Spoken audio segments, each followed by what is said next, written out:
यार ये वीडियो ना हम बना तो रहे हैं मगर ना इतनी सच्चाई बोलने में रिस्क लग रहा है मेरे को। अरे सच्चाई बोलने में रिस्क क्या? जो सच्चाई है वो तो बोलोगे ही। बट फिर भी बनाओ, कोई दिक्कत नहीं। सोलर लगवाने के बाद हर कोई अक्सर ये सोचता है कि मेरा सोलर पैनल तो 25 साल चलेगा। मगर अगर मैं आपको आज ये बात बोलूं कि आपका सोलर पैनल अगर 8 से 10 साल भी चल जाए तो बहुत समझना। तो आज की इस वीडियो में हम लोग डिस्कस करेंगे वो रीजन जिसकी वजह से सोलर पैनल इतनी जल्दी अपना एफिशिएंसी लॉस कर रहा है, और उसी के साथ में मैं आपको बताऊंगा कि आपके इंस्टॉलेशंस में ऐसी कौन सी वो गलतियां होती हैं जो सोलर पैनल की डिग्रेडेशन को स्पीड अप कर देती हैं। और तीसरा मैं आपको बताऊंगा कि अगर आपने रूफटॉप सिस्टम ऑलरेडी इंस्टॉल करा लिया है तो कौन सी वो चीजें हैं जो अगर आप समय रहते कर लोगे तो शायद आपके पैनल 25 साल तक चल जाए। देखो, कंपनीज कुछ इस तरीके से डिग्रेडेशन चार्ट देती हैं। इसमें जैसे एक रेनाउंड कंपनी का डिग्रेडेशन चार्ट है और ये प्रोडक्ट की डेटा शीट के साथ में आपको मिलता है। इसमें देखो आप लिखा है पहले साल में पैनल 3% डिग्रेड करेगा and then year on year वो 0.7% डिग्रेड करेगा और 25 साल तक यही सिस्टम चलेगा। मतलब 25 साल हर साल वो 0.7% से डिग्रेड करेगा। मगर रियल वर्ल्ड एग्जांपल्स में एक सोलर पैनल पहले ही 2 साल में 50% डिग्रेड और 5 साल बाद तो bye bye tata good bye गया। देखो, शुरुआत करूंगा एक रियल एग्जांपल से। अभी कुछ समय पहले एक कंपनी से हमें कॉल आया, एक इंडस्ट्री से। उन्होंने टीन शेड के ऊपर अपना सोलर रूफटॉप सिस्टम लगा रखा था और उनकी क्वेरी ये थी कि भैया हमारे यहाँ पे प्रोडक्शन नहीं हो रहा। 100 किलोवाट की साइट थी।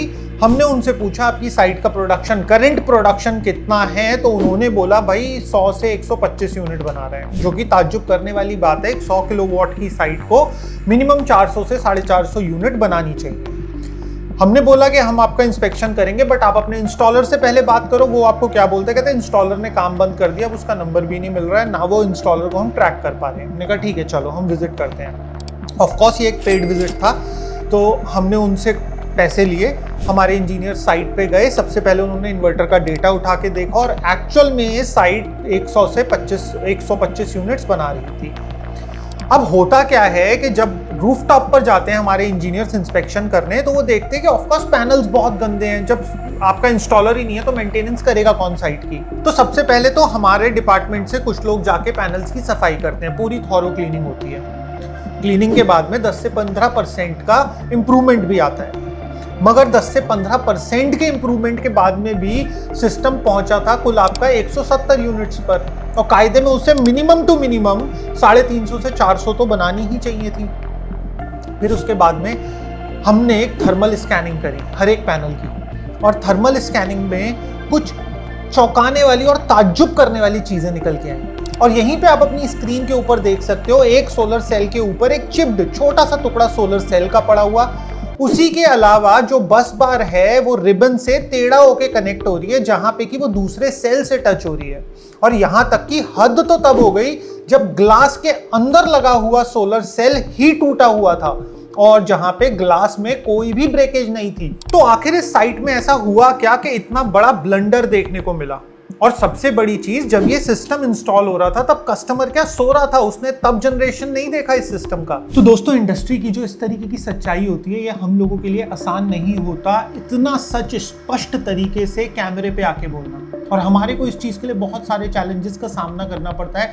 बट अगर आप ट्रूली इस इनिशिएटिव को सपोर्ट करते हो तो आप हमारी वीडियोस को ज्यादा से ज्यादा लोगों तक शेयर कर सकते हो, जिससे कि सोलर इंडस्ट्री अपने आप में एक अच्छी इंडस्ट्री बन सके, इसमें अच्छी प्रैक्टिसेस हो सकें, और आप अपना खुद का सपोर्ट हमें दे सकते हो हमारे इस चैनल को सब्सक्राइब करके। तो इस चीज़ में अगर हम कस्टमर की माने तो कस्टमर ने एडमिट करा कि भाई जब मेरा सिस्टम इंस्टॉल हुआ था उसके बाद में कुछ महीने सिस्टम ने बहुत अच्छा प्रोडक्शन दिया, और ये चीज़ हमने खुद इन्वर्टर डेटा में भी देखी। मगर इन्वर्टर डेटा में एक और चीज़ थी जिसने हमारा ध्यान खींचा कि पहले ही साल के बाद से सिस्टम का डिग्रेडेशन बहुत फास्ट हो गया, और ये वाला सिस्टम महज 2 साल पहले लगा था, तो 2 साल बाद सिस्टम का डिग्रेडेशन 7 से 70% तक हो गया। और इसका मेन रीजन था इंस्टॉलर का बी ग्रेड पैनल्स इस्तेमाल करना। तो आप में से बहुत सारे लोग जानना चाहोगे कि आखिर ये बी ग्रेड पैनल होते क्या हैं। तो बी ग्रेड पैनल वही सोलर पैनल्स होते हैं जो प्रोडक्शन के टाइम पर किसी ना किसी डिफेक्ट की वजह से रिजेक्ट हो जाते हैं और फिर वो आफ्टर मार्केट में सेल होते हैं आधे रेट पर। बी ग्रेड पैनल से आपको कैसे बचना है वो तो मैं वीडियो में आगे चल के आपको बता ही दूंगा, मगर मैन्युफैक्चरिंग प्रोसेस में एक ऐसी कमी है जिससे बच पाना नेक्स्ट टू इम्पॉसिबल है। तो देखो, आज से कुछ समय पहले जब हम पॉली पैनल्स यूज करते थे, पैनल बहुत महंगा हुआ करता था उस समय पे, मगर उस समय पे एक और चीज में भी फर्क होता था, वो था पैनल की थिकनेस। पैनल से मेरा मतलब है सोलर सेल जो ग्लास के अंदर लगा हुआ होता है उसकी थिकनेस। उस समय पे अमूमन तौर पे 250 से 300 माइक्रोन का एक वेफर होता था जो कि सोलर सेल में इस्तेमाल होता था। मगर आज की डेट में जो हमारे नए सेल्स आ रहे हैं, टॉपकॉन हो गया, HJT हो गया, यहाँ पे हमारे सोलर वेफर की थिकनेस हो गई है 130 से 150 माइक्रोन। तो यहाँ पे सोलर सेल की थिकनेस को 2 रीजंस की वजह से कम किया जाता है, उसे और पतला किया जाता है। पहला तो है कंपटीशन, कॉस्ट कटिंग करनी है तो कम से कम माल इस्तेमाल करो जिससे कि हमारा प्रोडक्शन ज़्यादा से ज़्यादा हो सके, तो वो एक रीज़न है जो कि हुआ है टेक्नोलॉजिकल एडवांसमेंट की वजह से। डायमंड सॉ कटर आ गए हैं जिससे कि हम और पतला वेफर निकाल सकते हैं, शायद ये इससे पहले नामुमकिन होता होगा। और दूसरा रीज़न है पैनल की एफिशिएंसी बढ़ाने के लिए। तो देखो, जितना मोटा थिकनेस का हमारा सोलर सेल होगा, जैसे 300 माइक्रोन का, तो वो उतना ही ज़्यादा करंट भी बनाएगा, मगर उसी के साथ में जितना मोटा हमारा सोलर सेल होगा, ओमिक लॉसेस उतने ही ज़्यादा बढ़ भी जाएंगे। तो हमें यहाँ पे एक स्वीट स्पॉट देखना है सोलर सेल की थिकनेस का। अगर हमने थिकनेस ज़्यादा बढ़ाई तो करंट तो ज़्यादा बनेगा, साथ ही लॉसेस भी ज़्यादा हो जाएंगे। अगर हमने थिकनेस बहुत कम करी तो हमारा वेफर जो है वो बहुत ही फ्रेजाइल हो जाएगा। बहुत सारे बड़े ब्रांड्स ने इस चीज़ को समझा कि हमारा सोलर सेल बहुत ज़्यादा पतला हो गया है, तो उन्होंने aluminium casing, aluminium framing plus glass को इतना मजबूत बनाया जो कि उस पतले सोलर वेफर को इजीली हैंडल कर सके। बट बहुत सारे ब्रांड्स ऐसे थे कि जिनको जब वो 300 माइक्रोन लगा रहे थे सोलर वेफर, तब भी वो वही सेम स्टील फ्रेम यूज़ कर रहे थे और आज भी वो वही सेम स्टील फ्रेम यूज़ कर रहे हैं। और अब शायद आपको समझ में आएगा कि प्रीमियम ब्रांड्स के सोलर पैनल्स थोड़े से महंगे क्यों होते हैं। खैर, सोलर सेल की थिकनेस कम हो गई, सोलर पैनल की एफिशिएंसी बढ़ गई, मगर अभी इस सोलर पैनल को एक और नई मुसीबत का सामना करना बाकी था, और वो था मार्केट का हार्श और रूथलेस कॉम्पिटिशन। कंपटीशन के चलते मैन्युफैक्चरर्स ने सोलर पैनल और सोलर पैनल के अंदर लगने वाले सोलर सेल्स का साइज बड़ा करना चालू कर दिया, जिससे कि हमारे को 6 फुट बाय 4 फुट तक के ह्यूज साइज के सोलर पैनल्स देखने पड़े। अब यहाँ पे आप 2 चीज़ों का कोरिलेशन समझो। एक तो हमारा सेल बहुत पतला और ऊपर से इस पतले सेल को हमने बहुत बड़े सरफेस एरिया में फैला दिया। तो जो ये नए तरीके के पैनल डिज़ाइन होके मार्केट में आए, ये अपने आप में बहुत फ्रेजाइल हो गए और इन्हीं पैनल्स का मैकेनिकल स्ट्रेस बियरिंग कैपेसिटी पहले वाले पैनल्स के कंपैरिजन में बहुत कम हो गई। मगर यहाँ पे एक सवाल मेरे भी दिमाग में आया, पैनल्स का साइज बढ़ा के मैन्युफैक्चरर को क्या फायदा होगा? तो जब एक मैन्युफैक्चरर सोलर पैनल का साइज बढ़ाता है तो उसको कुछ फायदे होते हैं। सबसे पहली चीज तो प्रोडक्शन की कॉस्ट कम आती है।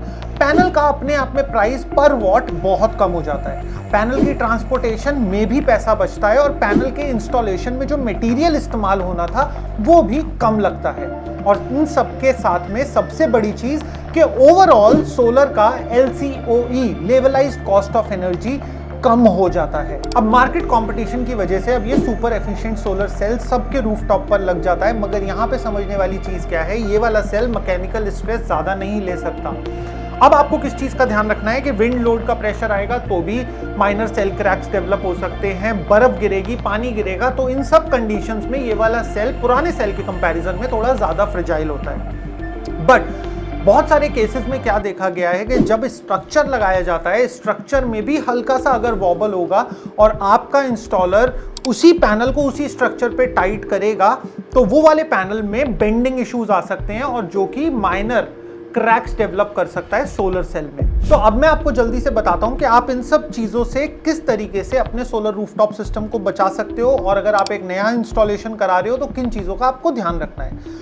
सबसे पहली चीज, जो बी ग्रेड पैनल्स आते हैं मार्केट में, ऑफकोर्स आपका इंस्टॉलर ही आपके यहाँ पे लगाता है वो वाले पैनल्स, तो आपको इंस्टॉलर से हर एक सोलर पैनल की EL टेस्ट रिपोर्ट लेनी है।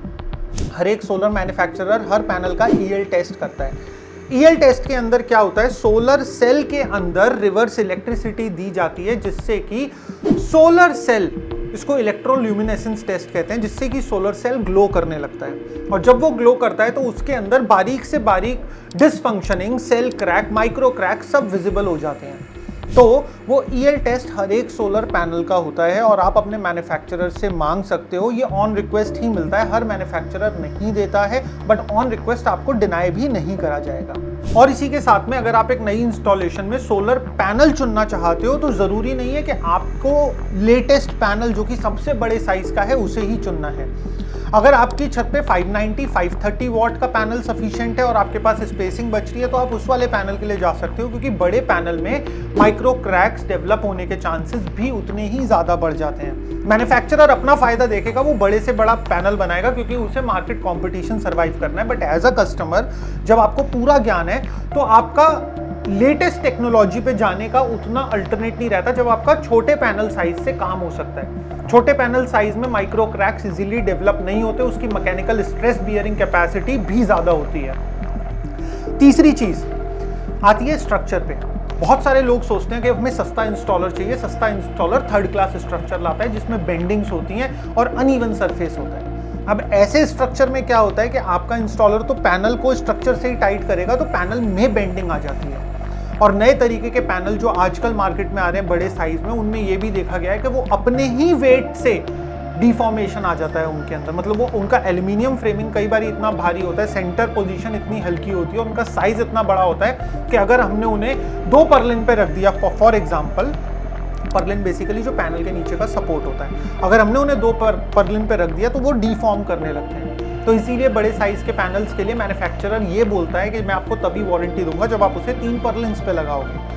तो ये कुछ चीज़ें हैं जो आपको ध्यान रखनी है। और इसके अलावा आपको एक और चीज़ देखनी है कि आपको अपने पैनल के एजेस को ऑब्जर्व करना है, कोनों को एब्जॉर्ब करना है, और वहाँ पे आपको देखना है कि कहीं मॉइस्चर तो मेरे पैनल में कहीं से सीप इन नहीं हो रहा है। बहुत कॉमन रीजंस मैं आपको बता रहा हूँ।